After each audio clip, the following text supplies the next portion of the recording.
Bloomberg Audio Studios. Podcasts, radio, news. Good morning, I'm Nathan Hager. And I'm Karen Moscow. Here are the stories we're following today. Karen, we begin with a day of mourning and political energy for Charlie Kirk. You were lifted high. Oh. Tens of thousands of supporters packed State Farm Stadium in Glendale, Arizona to honor the murdered conservative activist and founder of Turning Point USA. Charlie Kirk's wife, Erika, says she will work to create thousands more Turning Point chapters on college campuses in her husband's memory, and she said this of his accused killer. That man, that young man, I forgive him.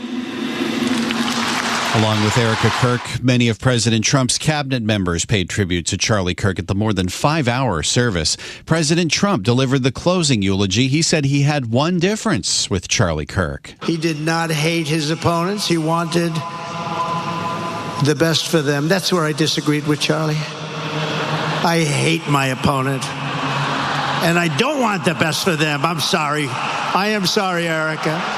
President Trump called Charlie Kirk a martyr and said his murder was not just an attack on one man or one movement, but on the entire nation.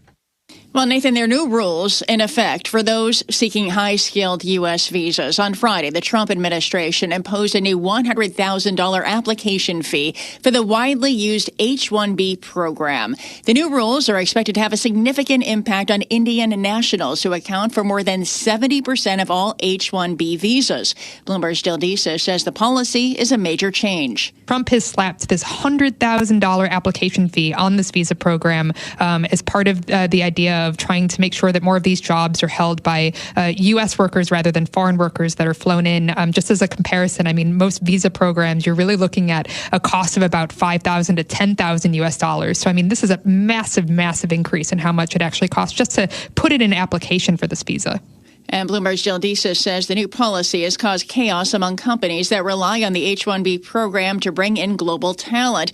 Microsoft, Amazon, and Alphabet, some of the biggest beneficiaries of the H-1B program, are warning employees against foreign travel. And Karen, President Trump is making more tech news. He's indicating the Murdoch family could be involved in the takeover of TikTok's U.S. operations. And we get more on that from Bloomberg's Denise Pellegrini.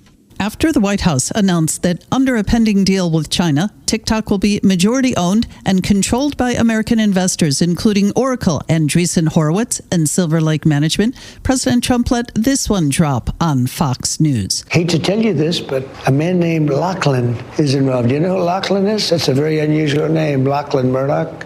Mr. Murdoch. I believe, and you call him, and Rupert is probably going to be in the group. The Murdoch family controls Fox News.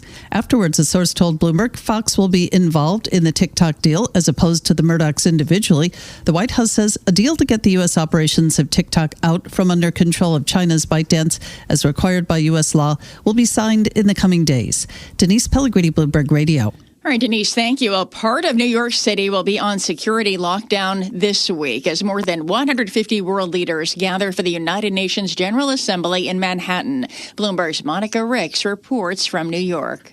The Secret Service has spent all year planning security for the UN General Assembly, from motorcades to screening protocols, booking the equivalent of 30,000 hotel nights for its agents.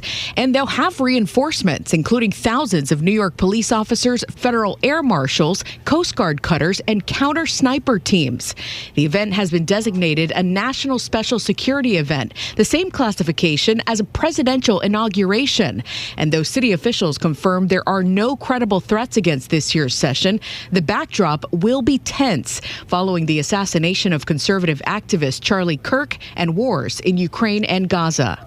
Monica Ricks, Bloomberg Radio. All right, Monica, thank you. I'll stay with Bloomberg for complete coverage of the UN General Assembly. We'll be there broadcasting live from the Bloomberg Global Business Forum on Wednesday. And on the backdrop of the UN meetings in New York, Karen, the UK, Canada, and Australia have formally recognized Palestine as a sovereign state in a sign of the growing international condemnation of Israel. Those three U.S. allies announced the shift yesterday. Here's UK Prime Minister Keir Starmer.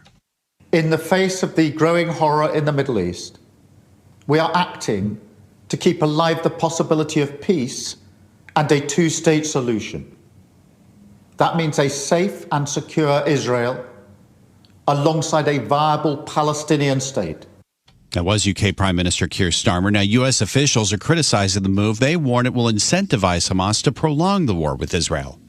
Well, the Trump administration, Nathan, is reportedly going to make major changes when it comes to autism research. The Washington Post is reporting officials plan to tie autism to acetaminophen, the active ingredient in Tylenol. The paper says officials plan to warn pregnant women against using the medication, one of the world's most common over-the-counter pain relievers, unless they have a fever. At the same time, the Washington Post says officials plan to tout a drug called leucovorin as a potential autism treatment. The paper says leucovorin is typically prescribed to counteract the side effects of some medication and to treat vitamin B9 deficiency. Let's turn to markets now, Karen. Futures are lower following another record close on Wall Street, and gold is trading at an all-time high above $3,700 an ounce.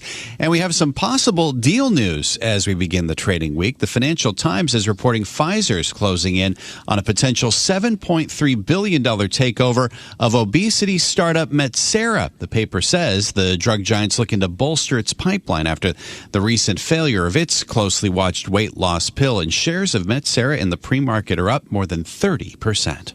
And Nathan, Saks Global, the owner of storied retailer Saks Fifth Avenue, is reportedly exploring selling 49% of Bergdorf Goodman for about $1 billion. The Wall Street Journal is reporting there are at least 4 potential bidders, including Middle Eastern sovereign wealth funds that were not named.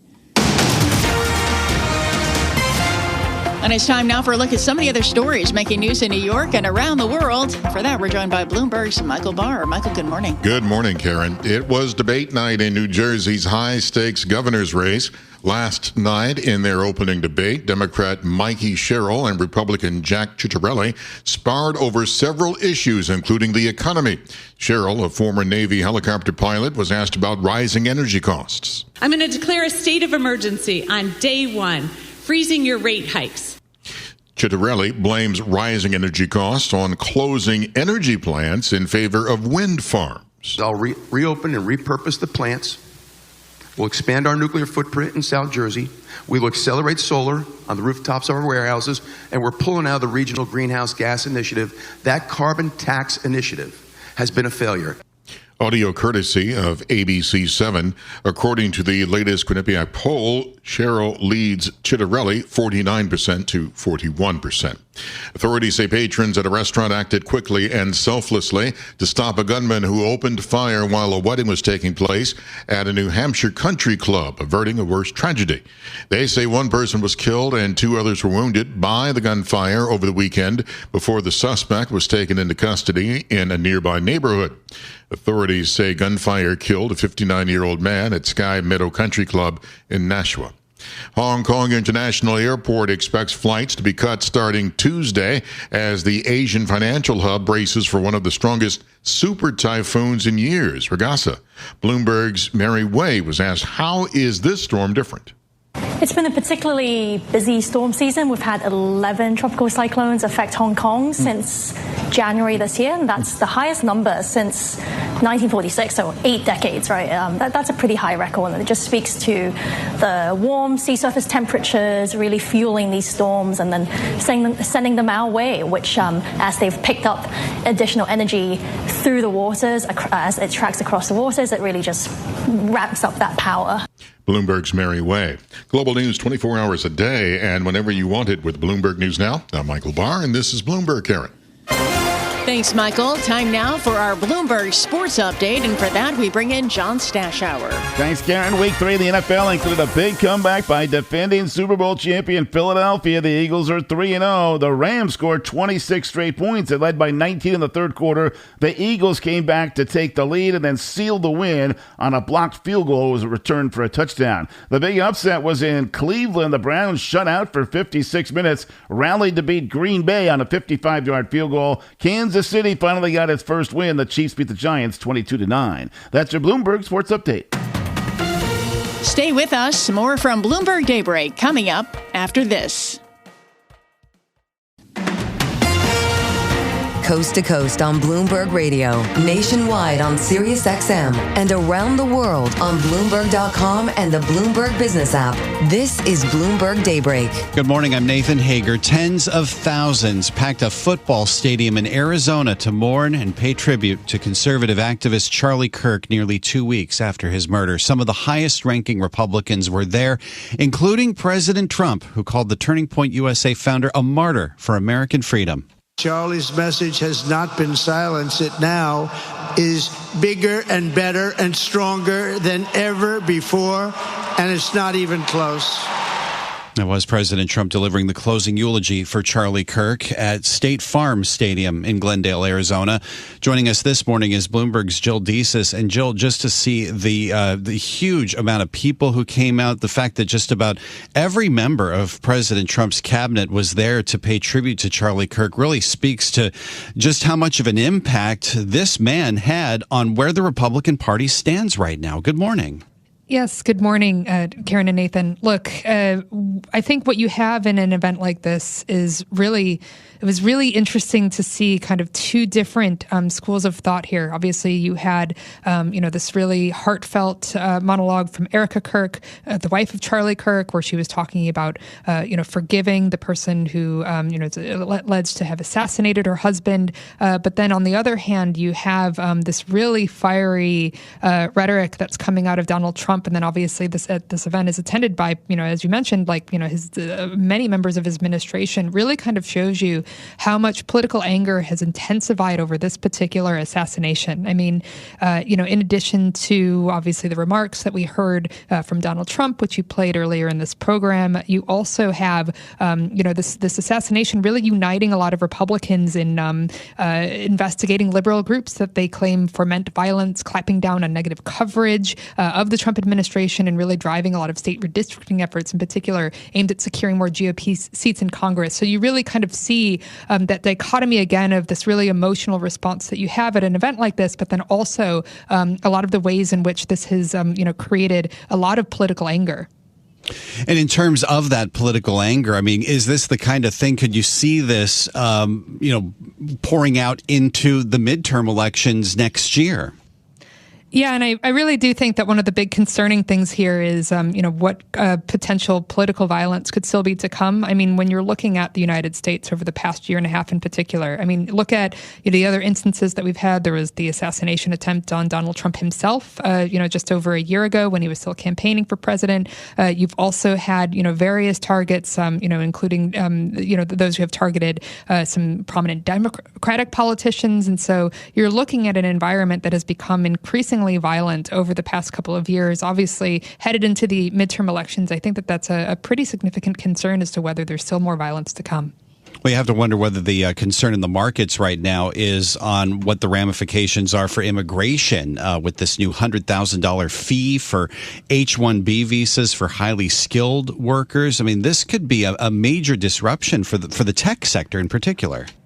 Yes, it really could. I mean, when we're looking at companies like Microsoft, like Google owner Alphabet, Amazon, I mean, Amazon alone is really the single most, biggest user of this type of H-1B visa program. I think there's some pretty significant impacts that this could ultimately have on the sector at large. What we already know is that those companies that I've just mentioned, along with others, actually sent messages to affected employees telling them to return to the U.S. on Saturday, canceling any, plans that they had to depart the country because there's some concerns about this. Now, what we have learned over the weekend was that, the new $100,000 US dollar application fee won't apply to existing visas or visa renewals, but it will apply to future ones. And you do have to wonder how much that's going to impact, a lot of companies that do rely on these visas to import foreign workers as skilled talent, particularly for these tech companies.